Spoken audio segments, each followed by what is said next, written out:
Hello, everybody. These lectures are intended for physical therapy students, especially who's studying cardiopulmonary physical therapy, and also for graduates who are interested in cardiopulmonary physical therapy. So there will be a series of lectures on pulmonary diagnostic test and procedures, and this is the first one for today. So let's talk about what are the common, diagnostic tests used for the pulmonary system. The first one which we will talk about today is chest imaging. So they said, what does the text say?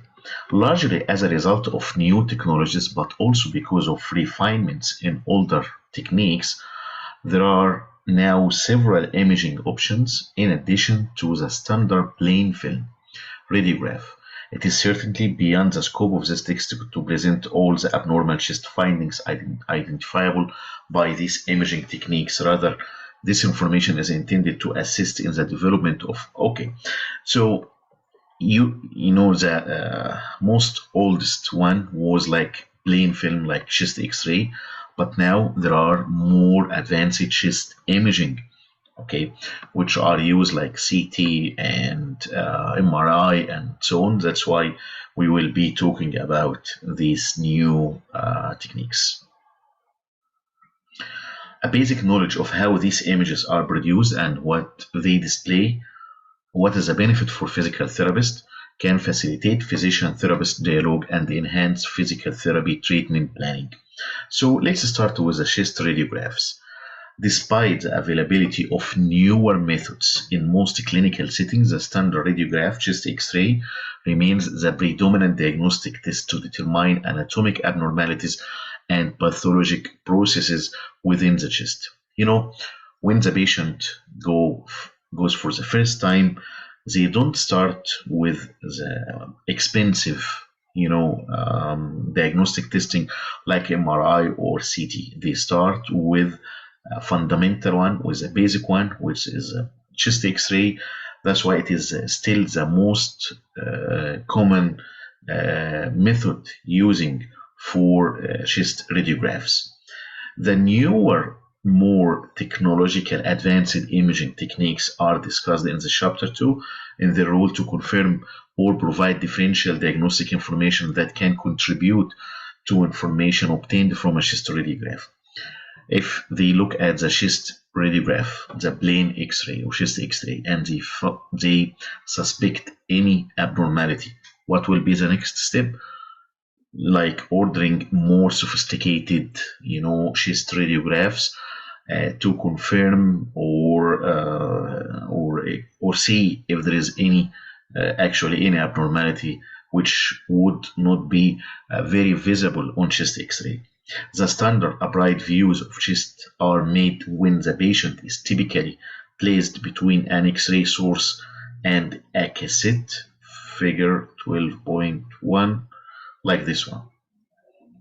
So they take it while the subject is standing, and here, this is the machine, okay, and this is the cassette or the film cassette where the film is here. So the subject is standing, and they are like taking this posterior anterior view of the chest, okay. When the X-rays penetrate the tissues of the patient, they stimulate the fluorescent screen to emit light that exposes the film. The radiograph thus produced is referred to as a Röntgenogram,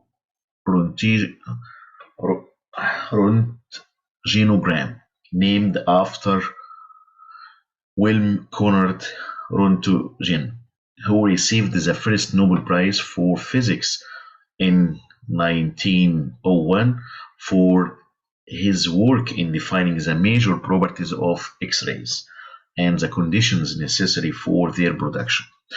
It was Röntgen who coined the term X-ray. Okay. Chest radiographs provide a static view of the anatomy of the chest. This is very important. So chest radiographs provide what? A static view of the anatomy of the chest. And as such, They may be used to screen for abnormalities to provide a baseline from which subsequent assessments can be made, or to monitor the progress of a disease process or treatment intervention. Okay. The principal objects shown on a chest radiograph are what we can see from chest radiographs: air, fat, water, tissue, and bone. Air in the lungs has a very low density and thus allows greater X-ray penetration, resulting in a dark image on the radiograph, radiolucency. Okay, so how we will be able to see air? We will see dark thing. Why? Because the air has a very low density. At the opposite extreme is bone. Okay, which, because it is denser, has higher density, allows fewer X-rays to penetrate and results in a white image on the radiograph, radio opacity. Okay, so air will be seen as dark, okay, and bone will be seen as white. Depending on the densities and thicknesses of the numerous structures in the chest, the X-rays penetrating a patient are variably absorbed and create shadows on the radiographic film. Several other factors also affect the image depicted on a radiographic film but are beyond the scope of this chapter. Okay. The standard chest radiograph is routinely taken in two views at near total lung capacity. Why? So they ask the patient, to take a deep inhalation as much as he can. I am telling you that because I just had X-ray for myself like 2 weeks ago, and I'm waiting for the result. So yes, they asked me to inhale as much as I can, and then they took the picture. A postero-anterior view, like the one we just have seen, with the patient in the standing position, with the front of the chest facing the film cassette, like the one, and a left lateral view. So this one is postero-anterior. Okay. For a standard postero-anterior radiograph, the patient stands between the film cassette and the X-ray source. Where is the next one?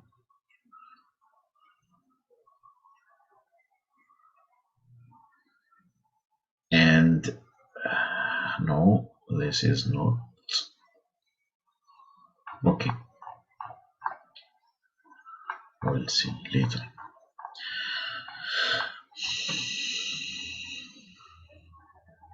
Unless the pathologic process is known to be present on the right side of the chest, in which case a right lateral view would be obtained. Like, if they are suspecting a tumor, or like they are suspecting, penetrating wound, or pneumothorax, or anything on the right side, they will take like right lateral view. But the most commonly views are postero-anterior and left lateral view. Left, not right. Okay.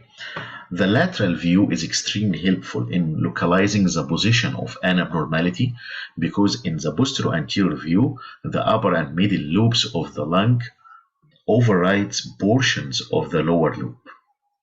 Other views can be obtained include the following. Okay. Decubitus views are taken to confirm the presence of an air fluid level in the lungs or a small pleural effusion. Okay. Depending on the location of the suspected disease, the patient is placed in the supine, prone, or right or left side lying position. So let's summarize. So the most common is what is subject is standing, and there are postero-anterior and the left lateral view. Okay, and sometimes they do right lateral view if they are suspecting something going on the right specifically. So, and then there are other views if they ask the subject to be in decubitus position, like supine, prone, or right or left side lying position. Okay, the lordotic view is used to visualize the apical or right middle lobe or left lingular segments region of the lungs, or specifically to screen for pulmonary tuberculosis, which typically manifests itself in the apical regions, higher regions of the lung, okay, the upper segments. The X-ray source is lowered and angled upward, and the patient may or may not be tipped slightly backward. Oblique views are taken to detect pleural thickening, to evaluate the carina, or to visualize the heart and great vessels. The patient is positioned standing diagonally at an angle of 45 to 60 degrees to the film, with either the left or right anterior or the left or right posterior chest against the film cassette anterior or posterior oblique views respectively. The anteroposterior view is taken at the patient's bedside when the patient is unable to travel to the radiology department. Anteroposterior radiographs are obtained with the patient either in supine lying position, semi-recumbent, or sitting upright against the film cassette and facing the X-ray machine. When the film is taken in the supine position, the abdominal contents tend to elevate the hemidiaphragm. The pulmonary blood flow is redistributed and the mediastinal structures appear larger. So let's look at this clinical tip. Positioning for anteroposterior views from supine or semi-recumbent often result in a poor inspiratory effort, especially when the patient is critically ill. Clinicians observing anteroposterior films must keep this in mind when assessing the film. So, anteroposterior view is not a common view. Okay, they take it if the patient is critically ill, cannot go to the radiology department, and they want to take this X-ray at the bedside of the patient. Patient will be usually in supine or semi-recumbent, but usually it often results in a poor inspiratory effort. Okay, if they are asking the patient to inhale as much as they can. When the patient is critically ill, clinicians observing anteroposterior films must keep this in mind. The potential interpreter of radiographs is presented with several challenges. Among these are the two-dimensional representation of three-dimensional objects and the limited grayscale or shadow depiction of the various organs, tissues, and pathologic process. So, as we said, chest radiographs is not the optimum or the best one. But why they use it? They use it just as for screening and to be the basic. If they suspect something else, they might do a more sophisticated or advanced technology radiographs.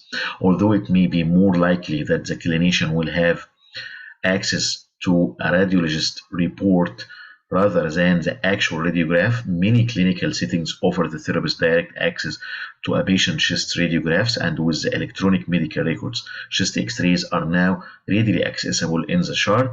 Consequently, therapists should be familiar with the manner in which chest radiographs are assessed. Yeah, sometimes, on some hospitals or big setting, when you go to the patient electronic medical records, you can see the chest X-ray. Okay, even without the report, you can see the views of the chest X-ray on the patient file. So, as a physical therapist, you need to be familiar with these techniques. Examining chest radiographs. Although there is no single best method for examining chest radiographs, a systematic approach should be used.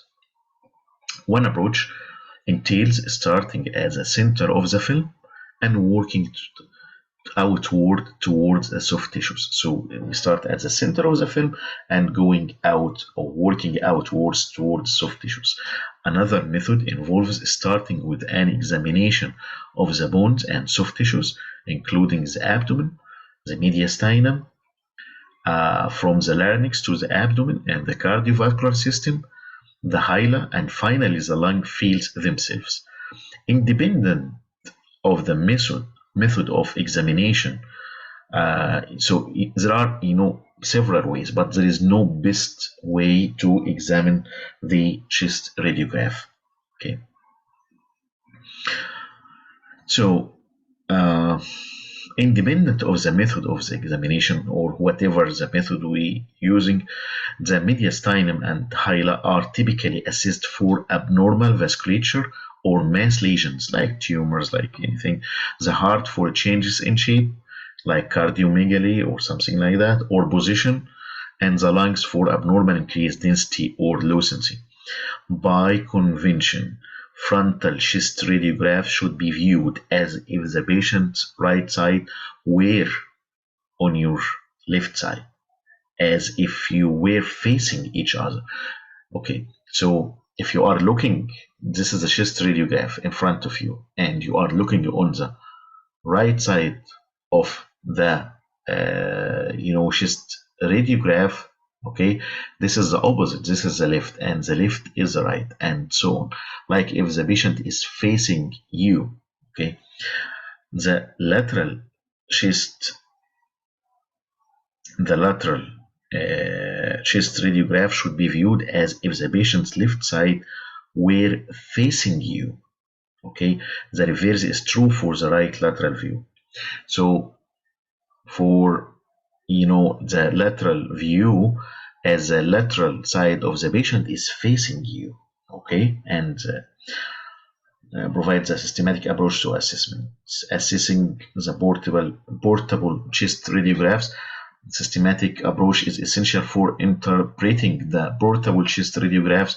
The steps are as follows: assess the technical quality of the study, okay, evaluate the location of all catheters, tubes, and hemodynamic support devices, assess the cardiovascular status of the patient, check for abnormal parenchymal opacities, like an abscess, like tumor or whatever, search for evidence of barotrauma, look for a pleural effusion, compare with the prior studies. Does the patient look the same, better, or worse? Because sometimes we are applying, for example, interventions for clearing secretions, and you are trying to compare the chest X-ray for the patient before clearing secretions and after clearing secretion, for example.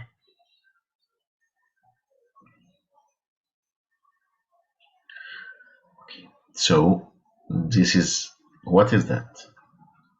This is the first rib, this is the clavicle, okay. Here is the scapula, okay. This is the center here, okay. This is the axillary fold. Normal chest radiograph, posterior-anterior view. This is number one. So this is the normal one, okay. And this is the right lung. This is the left lung, okay.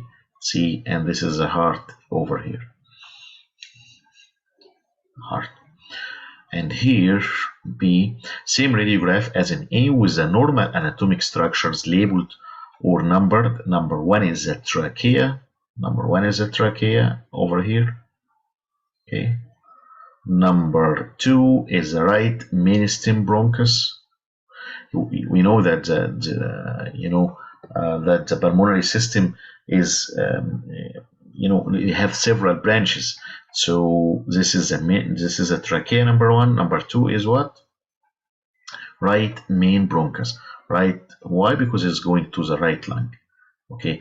So this is, I know that this is the left side of the chest X-ray, but this is the right lung. We said that like the patient is facing you. Okay. And then 3 is left main stem bronchus, where here, okay. 4, left pulmonary artery. Where is the what is the pulmonary artery doing? Remember from the cardiovascular, we said that the pulmonary artery is taking the deoxygenated blood and take it to the lung for oxygenation, right? And then left pulmonary for left pulmonary artery. Number 5, pulmonary vein to the right upper lobe. Where is number 5? Here. Pulmonary vein to the right upper lobe. Number 6, right interlobular artery. 6, right interlobular artery. Interlobular means between lobes. And how many lobes of the right lung, by the way? 3, upper, middle, and lower. How many lobes of the left lung? 2, upper and lower. Number 7, vein to the right, middle, and lower lobes. Number 7, where, number 7, I cannot see it here.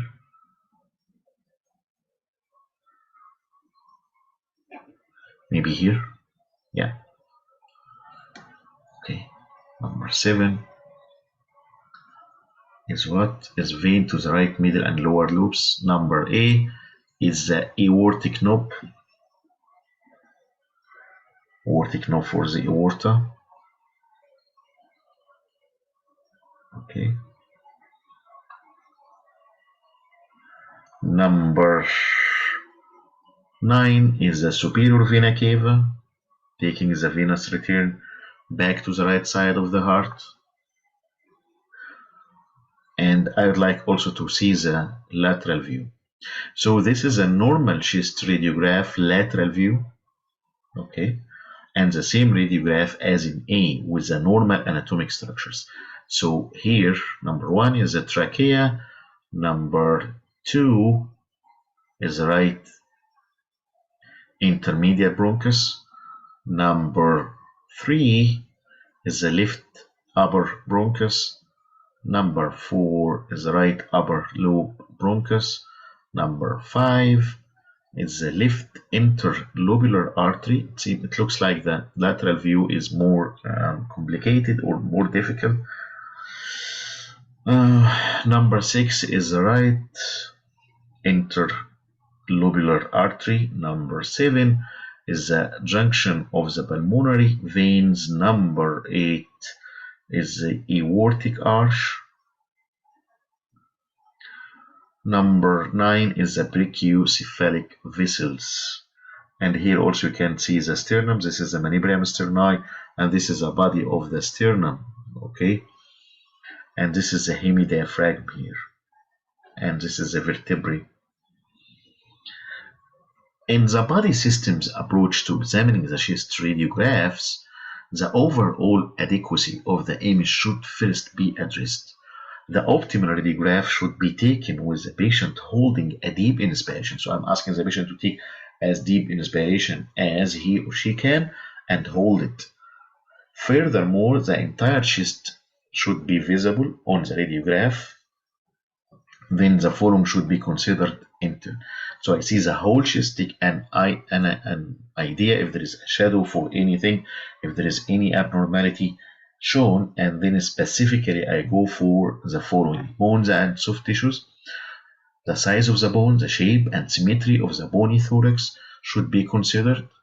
The vertebral body should be faintly visible through the mediastinal shadow, and all of the other bones of the thorax should be included on the radiograph, so you can have an idea about also the sternum and also for the vertebrae and so on, to determine whether or not the patient is rotated to either side. The medial ends of each clavicle should be checked to see that they are equally distant from the spinous process of the vertebral bodies. If the patient is rotated, the distance between the medial ends of the clavicles and the spinous processes will be unequal. Okay, this is a good point. In a posterior-anterior film, the clavicles often appear to be lower than in the anteroposterior film. Because of the position of the shoulders, the medial aspect of scapulus is typically lateral to and outside the lung fields in a posterior-anterior film, whereas in an anteroposterior film, the medial borders may appear as vertical or oblique lines within the lung fields. Okay. The various densities of soft tissues like skin, subcutaneous fat, and muscle normally blend together, called the summation effect. The width of the intercostal spaces should be considered because widened intercostal space may be indicative of increased thoracic volume. The best way to gain an appreciation of the normal intercostal space width is to review normal chest radiographs. So how I would know that this the distance or the space between the ribs or the intercostal space is normal or abnormal by looking at several normal chest radiographs, so I can know that this space is normal or abnormal. The two hemidiaphragms should appear as rounded, smooth, sharply defined shadows. The dome of the right hemidiaphragm is normally 1 to 2 centimeters higher than the left. This is a good point. So the right hemidiaphragm is normally 1 or 2 centimeters higher than the left. The diaphragm is said to be elevated if, during a deep inhalation, fewer than 9 ribs are visible.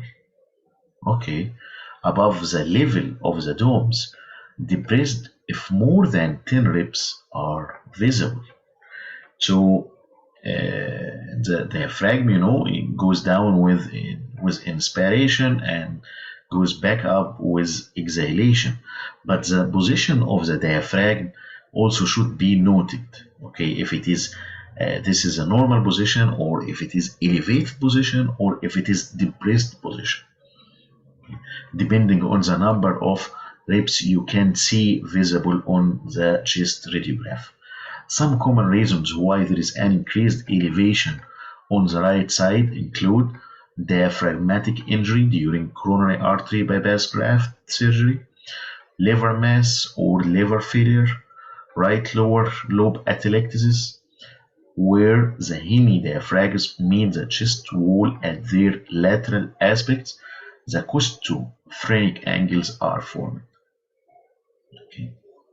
The costophrenic angles are moderately deep and they are approximately equal in size on the two sides.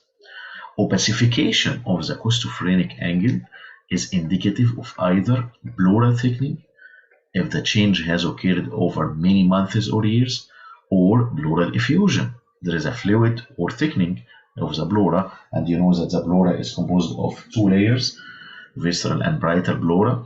If the change has occurred recently, medially, the hemidiaphragms normally form a cardiophrenic angle where they meet the borders of the heart.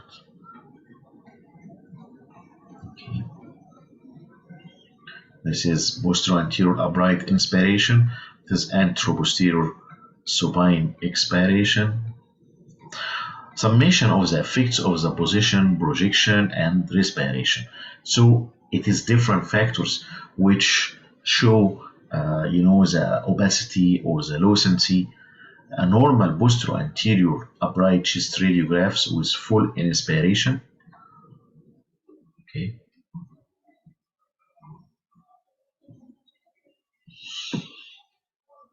And another radiograph was taken of this perfectly healthy college student. 1 minute later, it was done in the anterior posterior projection while he was lying supine and during expiration. And you can see the difference. The wide cardiac shadow and prominent pulmonary vascularity could easily trick you into thinking that this individual was in congestive heart failure, like this one is clearly big, but it is not like that. Okay.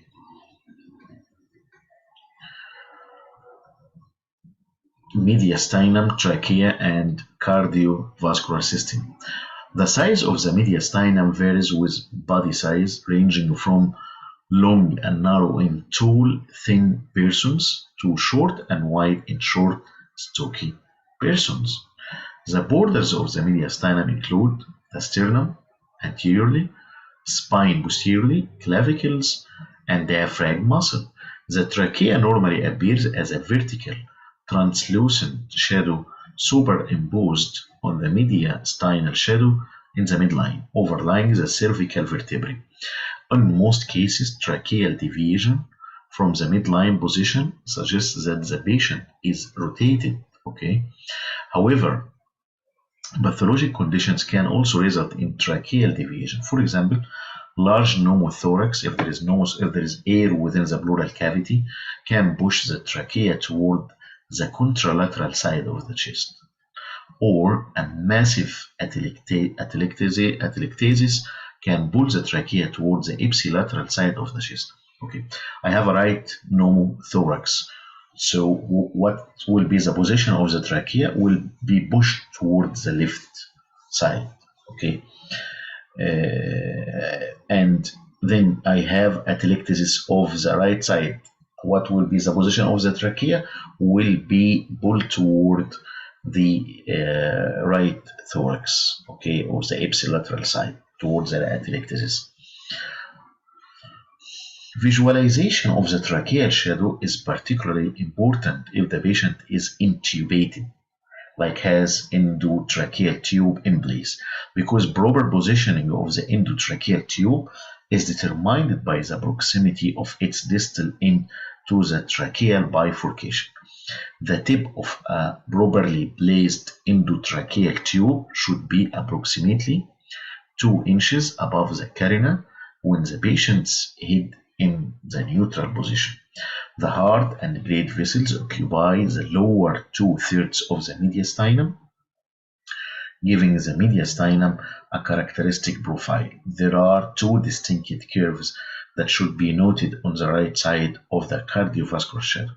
The first, formed entirely by the right atrium, begins at the right cardiophrenic angle and proceeds superiorly. The inferior vena cava can often be seen entering the right atrium. Okay, why? Because it's bringing the venous return, and inferiorly. Okay, so I will see the right atrium and I will see the inferior vena cava entering the right atrium inferiorly. Okay, the ascending aorta and the superior vena cava form the second curve. On the left side, there are typically 4 curves of importance: the transverse arch, a descending aorta from the first curve, because the aorta passes behind the main pulmonary artery, which makes the next curve. The third curve may or may not be visible and denotes the site of the left atrial appendage. The border of the left ventricle extends downward to the diaphragm, forming the fourth curve. Clinical tip: the radiograph of a patient with moderate to severe chronic obstructive pulmonary disease will show widened intercostal space. There are more air inside, flattened hemidiaphragm, squared off costophrenic angles, and rib angles that approach 90 degrees. Okay, I would stop here and I will continue with this chapter, okay, for the other investigations or assessment for the pulmonary system. Thank you and see you on the next video.